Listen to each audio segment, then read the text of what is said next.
Y si el saludo de Pablo no fuera un simple saludo, sino la activación de una arquitectura espiritual, 8 versos, 8 puertas. En ellos se esconde el ADN completo de la vida en Cristo: autoridad, identidad, gracia, paz, fe, amor, esperanza, fruto.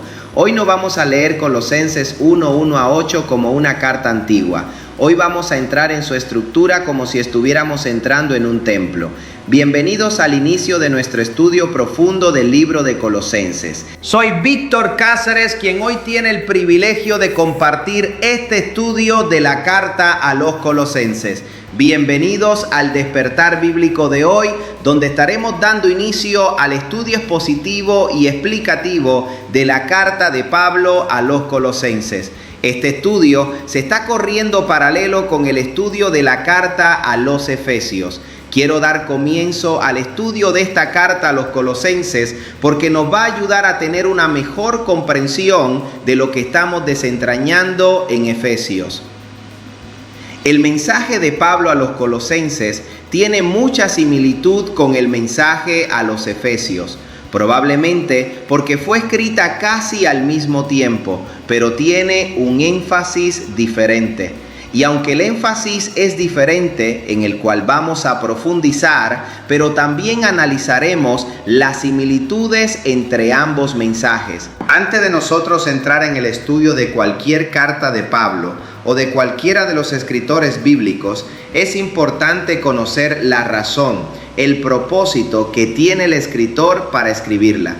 En el caso de Colosas, estas congregaciones estaban siendo atacadas desde su interior por una serie de falsos maestros que estaban enseñando un sincretismo, que es una combinación de ideas filosóficas y religiones como el paganismo, el judaísmo y la presión del pensamiento griego. Y aunque Pablo no había fundado esta iglesia, se cree que fue fundada por Éprafas y algunos de otros convertidos de los viajes de Pablo. En la medida en la que desarrollamos el estudio, seguiremos abundando más acerca de los ataques de estos falsos maestros a las congregaciones de Colosas. Ahora bien, esta congregación no existe en la actualidad. Sin embargo, en ella encontramos una estructura como si estuviésemos entrando en nuestro propio templo. De igual manera, como dije en el estudio a los Efesios, que nosotros debemos de ubicarnos en la posición de los Efesios, de igual manera debemos de ubicarnos en la posición de los Colosenses. Todo esto que Pablo trae en esta carta es para nosotros hoy. Fue para las iglesias anteriores a nosotros y será para la iglesia posteriores a nosotros. Los errores y falsas enseñanzas que atacaron a los colosenses también nos atacan en la actualidad y lamentablemente desde adentro. Por tanto, en este estudio expositivo y explicativo vamos a profundizar y a descubrir todas estas falsas enseñanzas y errores que desafortunadamente han estado permeando a nuestras congregaciones en la actualidad. Nuestros estudios tienen un propósito y es el de discipular a la iglesia de Jesucristo. Cristo nos envió a desarrollar discípulos. Nuestra misión como iglesia es la de enseñar, instruir, capacitar y facultar a todos los que han creído por medio de la fe en el sacrificio del Mesías, a todos los que han entrado en el reposo de Dios o los que nos hemos alineado con la voluntad divina. Esa alineación es el verdadero reposo del que enseña la Escritura. Pablo nos revela en Efesios capítulo 4, versículo 11 al 14, que el Señor constituyó a unos apóstoles, a otros profetas o predicadores, a otros evangelistas, a otros pastores y maestros, para perfeccionar a los santos, a los que hemos creído, para la obra del ministerio. Y este ministerio es encarnar el Logos en nosotros, hasta que lleguemos a la estatura del varón perfecto, hasta formar la imagen del Hijo en nosotros. Dicha imagen es la que nos lleva a nuestra heredad, el reino. Esa es nuestra principal responsabilidad. Luego, enseñar el Evangelio del Reino a toda la humanidad. En Biblia Estudio TV estamos comprometidos con el Evangelio del Reino y su justicia. Estamos comprometidos con el discipulado de la iglesia, las enseñanzas bíblicas sanas, las cuales conforman el carácter de Jesús en la iglesia. Tomando como base todo esto que he dicho, vamos a proceder al estudio de la carta a los Colosenses. Hoy empezamos a explicar los versos del 1 al 4. El título de nuestro estudio de hoy es Colosenses, el código de la plenitud. Colosenses 1, versículo 1 a 8, parte 1. No te pierdas ni un segundo de este majestuoso estudio expositivo y explicativo de la carta a los Colosenses. Es importante que entendamos que todo lo que Pablo enseña en sus cartas está relacionado con nuestro comportamiento, con nuestro carácter, con nuestra forma de pensar. Eso fue lo mismo que Jesús el Mesías vino a predicar. Las buenas nuevas de Jesucristo, como se abrevia en español, se trata de cómo el ser humano puede transformar su forma de pensar, su forma de hablar y su forma de actuar, y por medio de esa transformación mental puedan formar el carácter, la imagen de el Hijo en ellos. Todo lo que vamos a aprender del mensaje de Pablo a los Colosenses, en este caso a nosotros, lo aprendemos por medio de procesos mentales espirituales. Hablamos de discernimiento espiritual. Empezamos con el verso 1. Pablo, apóstol de Jesucristo por la voluntad del Padre, y el hermano Timoteo. Pablo no se presenta como fundador ni pensador brillante. Se presenta como apóstol por la voluntad del Padre. Fíjense que no estoy usando el término Dios, porque esa traducción implícitamente implica alejamiento o separación. Sin embargo, la palabra Padre implica cercanía, unión, intimidad. Y por otro lado, el término Señor implica señorío y autoridad sobre nosotros los hijos del Padre. Estos dos términos serán los que escucharán en los estudios. Entonces, cuando Pablo dice por la voluntad del Padre, corta de raíz la idea de que el mensaje nace del ego. El ego es nuestra naturaleza humana caída, orgullosa, independiente, desalineada y que no logra el objetivo de su Padre. Es autoridad delegada, no autoproclamada. Teológicamente, un apóstol no se autodesigna, es enviado. La verdadera autoridad espiritual nace cuando el ego muere. El conocimiento auténtico no se origina en la mente inferior, sino en la voluntad superior. El apóstol aquí puede leerse como el principio mensajero dentro del alma, la parte de ti que despierta y te envía a regresar al Padre.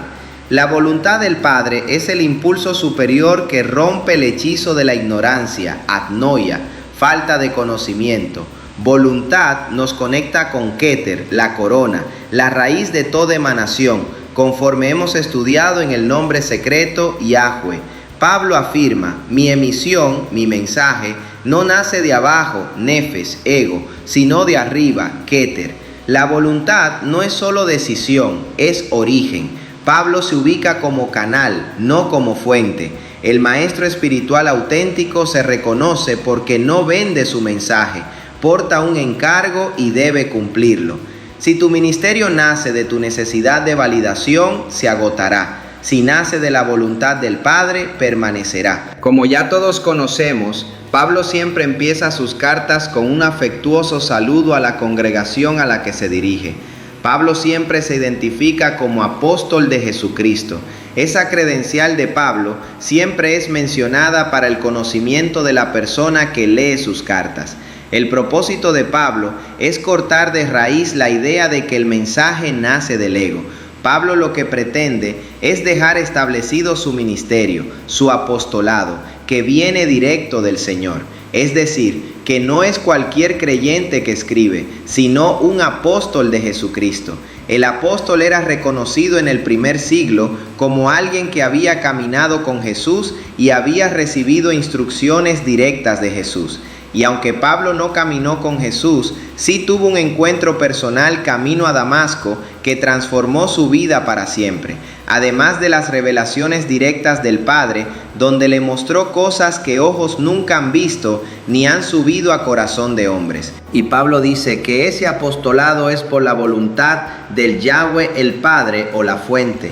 Pablo se ubica como canal del mensaje, no como fuente del mensaje. En el momento de Pablo escribir esta carta, se encontraba en la prisión y también estaba acompañado de Timoteo. Verso 2. a los santos y fieles hermanos en Cristo que están en Colosas.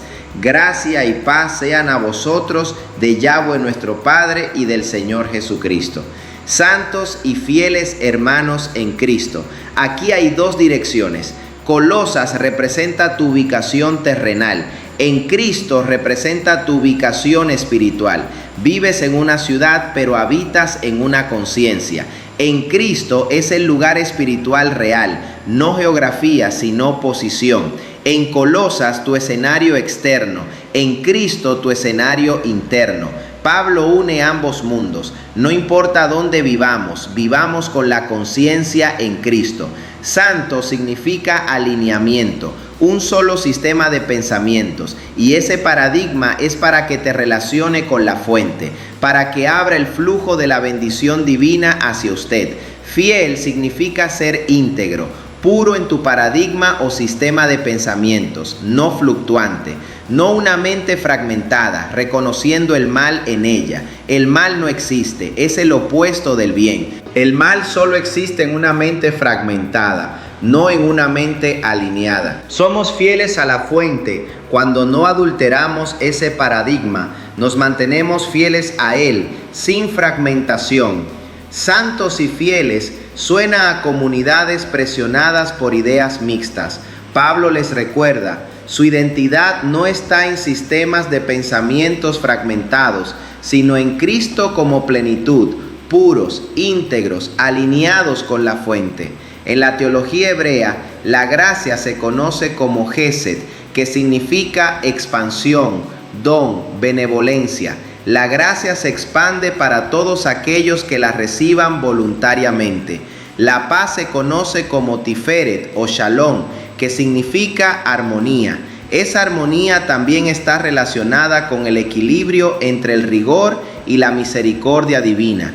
La paz también está relacionada con el orden interior. Cuando usted tiene sus pensamientos alineados y ordenados, se manifiesta la paz interior. Primero desciende la gracia, luego se ordena la paz. Muchos quieren paz sin gracia, pero la paz verdadera es resultado del don recibido. Aquí encontramos otra particularidad de Pablo. Pablo reconoce que todos los que hemos creído fielmente en el nombre de Jesús, es decir, en el carácter, la identidad de Jesús en nosotros, somos santos y somos fieles, conforme a las definiciones antes declaradas. Santo significa alineamiento, pureza, fidelidad. Es una persona, una conciencia que el Padre ha trasladado de un lugar caído y lo pone en un lugar restaurado. Y dicha persona es escogida por el Padre para ser santa y sin manchas delante de Él y cumplir su voluntad, su propósito y su plan en ella. Fuimos trasladados de una vida pecaminosa a una vida en santidad, rectitud, pureza, sin mezclar, sin fragmentar. Nosotros, la iglesia, somos fieles al Padre cuando no tenemos ningún compromiso con el sistema babilónico. En otras palabras, no nos contaminamos con la comida ni con el vino de Babilonia. No hacemos yugo desigual con el sistema babilónico. Somos fieles a Dios cuando nuestra mirada, nuestros pensamientos están fijos en la fuente. Porque en el momento que apartemos la mirada de la fuente, somos adúlteros, somos infieles, nos hundimos como Pedro. Continúa Pablo en el verso 3. Siempre orando por ustedes, es decir, por nosotros, damos gracias a Yahweh, Padre de nuestro Señor Jesucristo. Aquí encontramos gratitud como tecnología espiritual. Damos gracias orando siempre. Pablo no comienza corrigiendo, comienza agradeciendo. Teológicamente, la iglesia nace sostenida por intercesión. Pablo establece la atmósfera del texto, gratitud más oración constante. Espiritualmente, la gratitud alinea tu conciencia con el flujo divino. La oración constante no es repetición, es un estado de conciencia, de comunión. La oración aquí no busca información, busca estabilidad del alma para que no sea seducida por conocimientos que inflan sin transformar.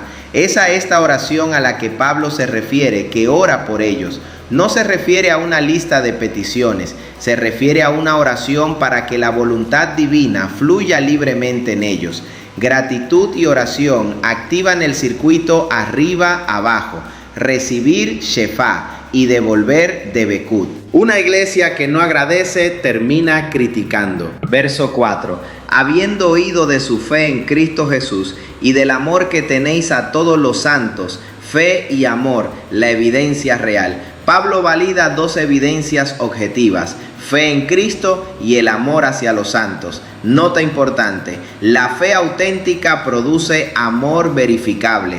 Teológicamente, la fe en Cristo produce amor hacia los santos. Pablo aquí desinfla a los orgullosos, a los que creen que su conocimiento bíblico los ubica en la gracia. Si tu conocimiento no te hace amar más, no es luz, es orgullo con lenguaje espiritual. En el árbol de la vida, el amor, que es Gesed, debe ser guiado por el centro Tiferet, no por exceso emocional. Pablo da gracias porque el amor de ellos no es fingido, es genuino. Es el amor del Padre fluyendo entre ellos, amando al prójimo como a ellos mismos. Este amor debe de ser una realidad en la iglesia. La fe conecta, el amor expande. En hebreo la palabra es emuná, que es adhesión, apego, la fe que nos une a nuestro Creador y de igual manera nos une a los unos con los otros. El fruto del Espíritu no es información, es transformación. Fíjate todos los términos que Pablo usa en su saludo introductorio en esta carta, no solamente en esta, sino en todas sus cartas. Vamos a detenernos aquí para que entendamos algo muy importante. A partir del verso 3, quiero que sigamos el contexto en el que Pablo habla. Es importante no perder el hilo para que no nos desenfoquemos. ¿Qué hace Pablo aquí? Pablo está enunciando o demostrándonos cómo debemos de orar, amarnos y comportarnos los unos con los otros. El Padre nos instruye que oremos los unos por los otros y Pablo nos enseña a cómo responder ante el llamado del Padre, lo que nosotros debemos de conocer sobre nuestro Padre. Ese es el mensaje que Pablo nos transmite, siempre orando y dando gracias a Padre. Y nuevamente aquí Pablo nos recuerda que Yahweh o la fuente es el Padre de donde emerge nuestro Señor Jesucristo. Y cuando en la Escritura se repite algo muy seguido, significa que el escritor trata de revelarnos algo. Y esto de que la fuente es la fuente o Padre, de donde emerge o nace el primogénito, nuestro Señor Jesucristo, lo hace relacionado a nuestra unidad con Yahweh como nuestra fuente y Padre. El hecho de Pablo referirse a Jesucristo en tercera persona, y vemos que el mismo Jesús también lo hizo refiriéndose al Hijo del Hombre en tercera persona, no es coincidencia, es propósito. El propósito es revelarnos la identidad del Hijo en nosotros. Jesús, al igual que Pablo, nunca se atribuyó créditos exclusivos y personales del Hijo del Hombre. El título Hijo del Hombre que Jesús usa con frecuencia se refiere a una irrupción de comprensión en el interior de los seres humanos. Hablamos de un despertar del espíritu en el hombre. No es solo una forma de hablar de sí mismo, es una figura que resume lo humano cuando se ha alineado por completo con lo divino, en pensamiento, palabra y acción. Hablamos de un estado de conciencia coherente con el del Padre. El Hijo del Hombre es el modelo, el prototipo de nosotros. No es el hijo de tal o cual individuo, es el representante de la humanidad que ha recordado su origen desde lo espiritual.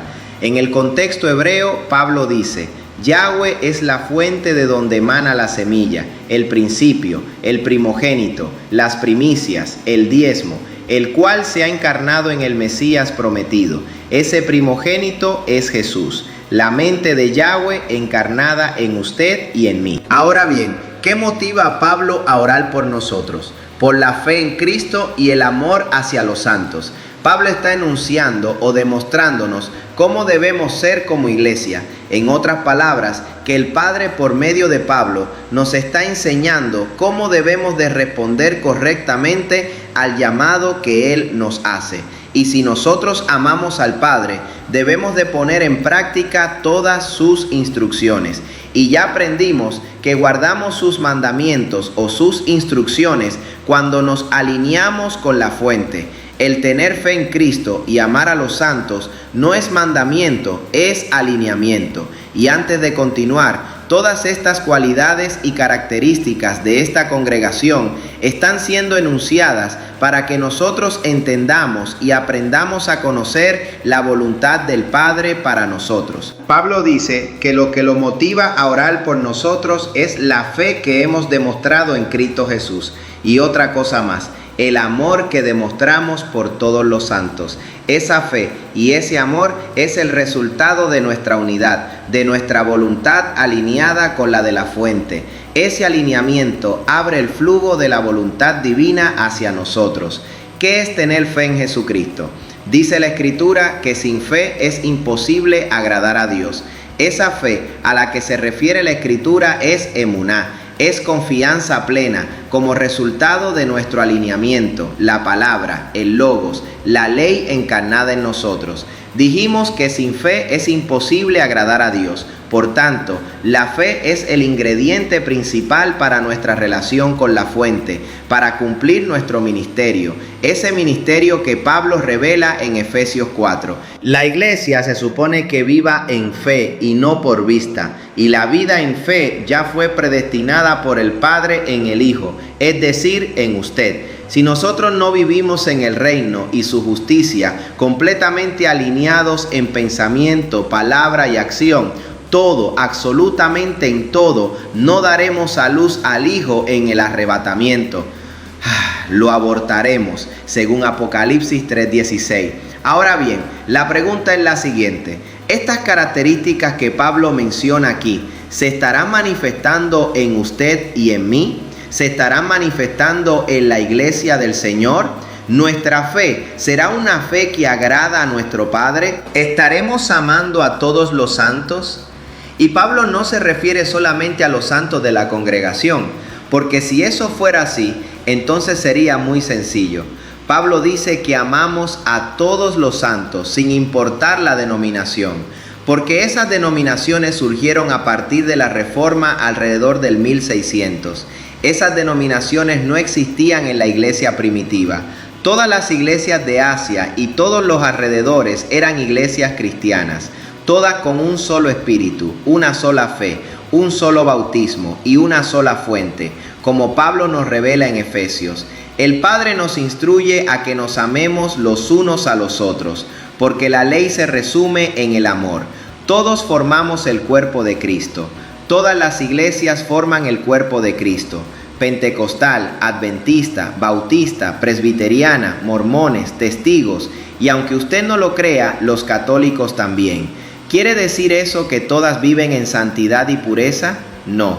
En sentido general, ninguna de ellas viven en santidad y pureza. El que todos seamos parte del cuerpo no significa que todos seremos glorificados. Y con esto cerramos nuestra primera parte del estudio Colosenses, el código de la plenitud, parte 1. Estos 4 versos, de los 8 versos que forman el mensaje completo, no son introducción, son cimiento. Si al final entiendes Colosenses 1:1-8, estás preparado para la revelación de la plenitud en Cristo. Colosenses no comienza hablando de herejía, comienza estableciendo identidad. Y donde la identidad es clara, la confusión pierde poder. No te pierdas ninguno de los estudios que comprenden a Colosenses. En el próximo video continuaremos hablando de la esperanza reservada, del evangelio que crece, del canal fiel y del amor en el Espíritu. Con estos 4 temas cerramos la unidad de Colosenses 1:1-18 y abrimos paso a la segunda unidad, comprendida desde el verso 9 al 14. Si tienes WhatsApp, búscanos y suscríbete a nuestro canal Biblia Estudio TV para que recibas en tu teléfono todos nuestros estudios sin perderte ninguno de ellos. Síguenos en YouTube, Facebook, TikTok, Rumble y la X. Si este estudio ha sido de bendición en tu vida, dale like o me gusta para que esta verdad sea desplegada a toda la humanidad. Y no puedo cerrar este capítulo sin recordarte algo. Si todo esto que he compartido con usted es considerado teoría, entonces usted simplemente ha recibido información. Pero si esto que he compartido con usted ha llegado a su corazón, entonces usted ha encarnado esta verdad para su transformación. Que el Espíritu del Señor despierte en sus corazones.